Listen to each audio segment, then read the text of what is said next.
Welcome, players, to the Gauntlet. I'm here to show you how to play. Firstly, you should have some cards, which are very easy to handle with gauntlets on, and this should pose you no problem whatsoever. These cards are objective cards. Share these out evenly amongst the players.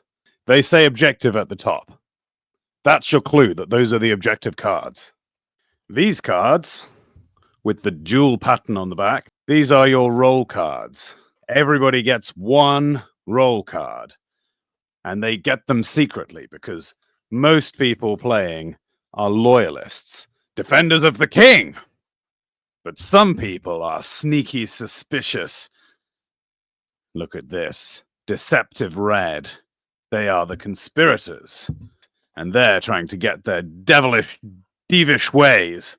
So depending on how many people are playing, you decide how many loyalists and how many conspirators. If you're playing with 5 or 6 players, 2 conspirators will do. If you're playing with 7 or 8 players, maybe stick a third conspirator in. So put together your set of rolls, shuffle them, and secretly deal them so everybody has one roll card. And that brings us to the final type of card. You've got the victory cards that will be hidden in amongst these. So there are 2 loyalist victory cards and 1 conspirator victory card. The rest of them look the same. They all have debate written at the top. There you go. Debate. What you want to do is decide how long of a game you're going to have. And that will determine how many of these cards will be in play. I suggest, as a starting point, maybe pick out 16 of these cards in total.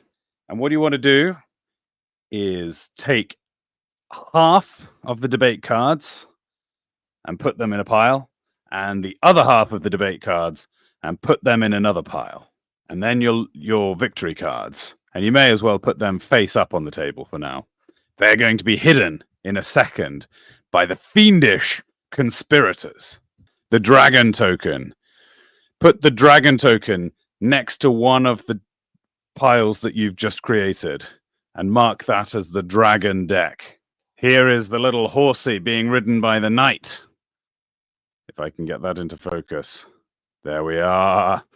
The knight, the gallant knight, will mark the other deck. So you have one deck being marked as the dragon deck, one deck being marked as the knight deck.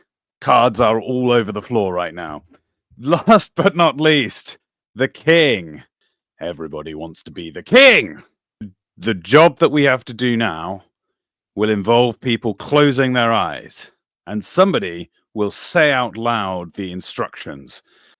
So the first thing is they will tell everyone to close their eyes.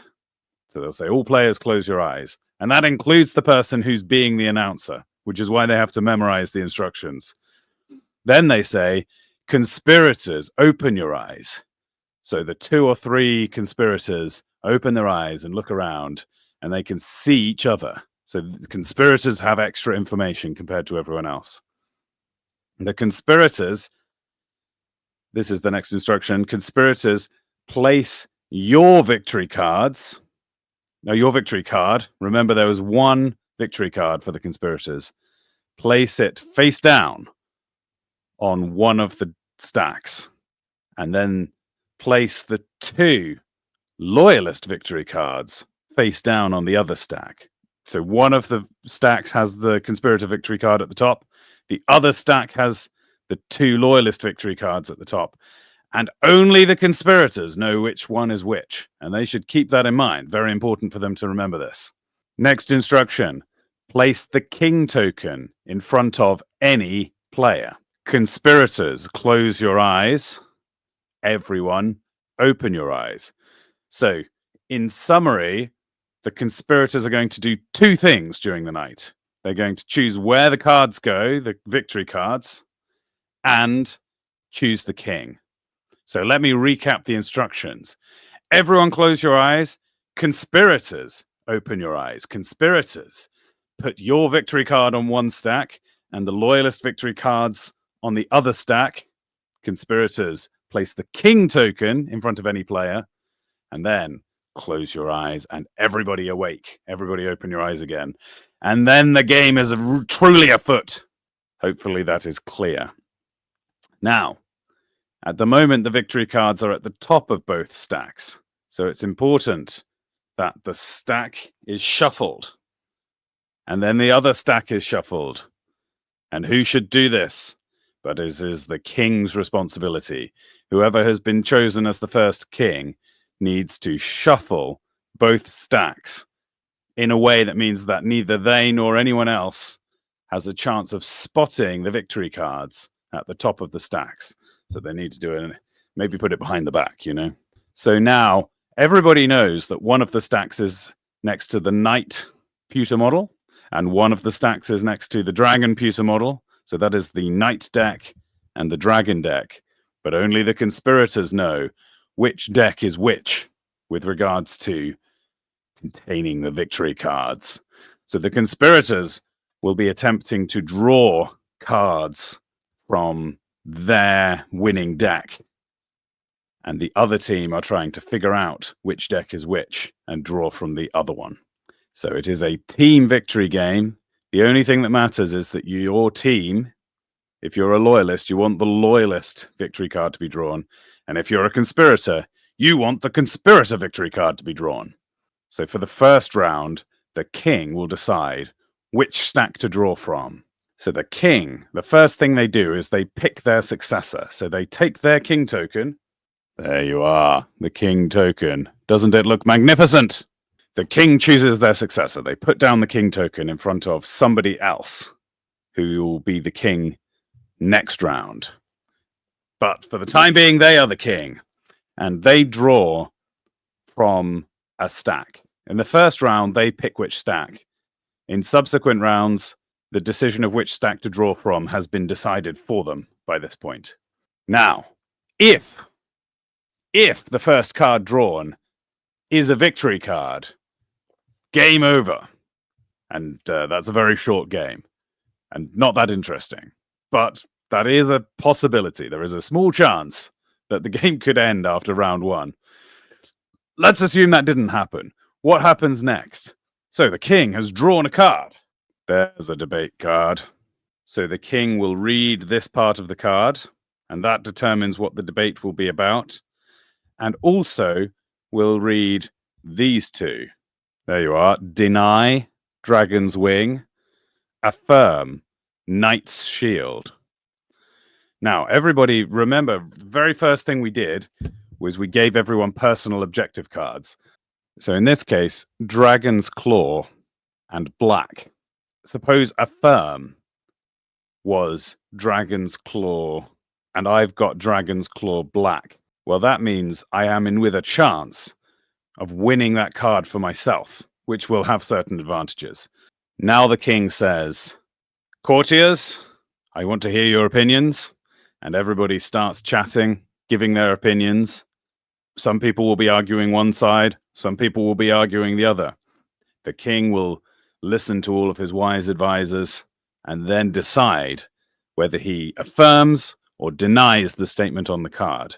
2 minutes for this debate, and then I will make my proclamation. So 2 minutes later, the king says, enough speaking, I have heard enough, and now I will give my kingly judgment. And the king must specifically say, I am the king, and my pronouncement is, people will always choose convenience over privacy. I deny that, for example. Deny dragon's wing. And then the king must say a color, either white, gray, or black. That's not on the card. That comes out of the king's head. So the king will choose either affirm or deny with the associated keyword, dragon's wing or knight's shield, and their own choice of color. And remember, the objective card had a color as well. The point is, if what the king says matches what's on your objective card, you speak forth. You say, aha, I have said objective card. And if that's one person in the group who has that matching card, they win the debate card. If there are more than one person, the king decides. And if there are no claims, the king gets the card. So, the end of the round, somebody has acquired the debate card. Hidden at the bottom of the card, it has a power. Look there. You can hold on to this and do it whenever you like.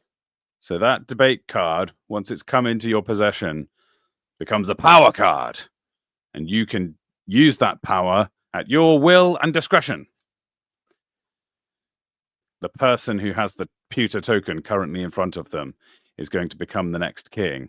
And we begin a new round. But remember, this time the king cannot choose which deck to draw from.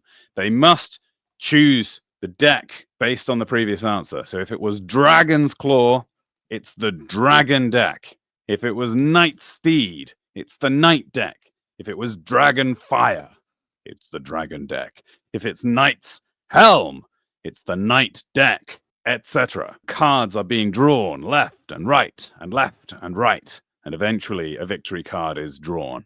But you may be saying, but this is my first time playing. I don't understand what I should be doing. How do I win this game? What are my strategies? Well, let me give you a hint or two.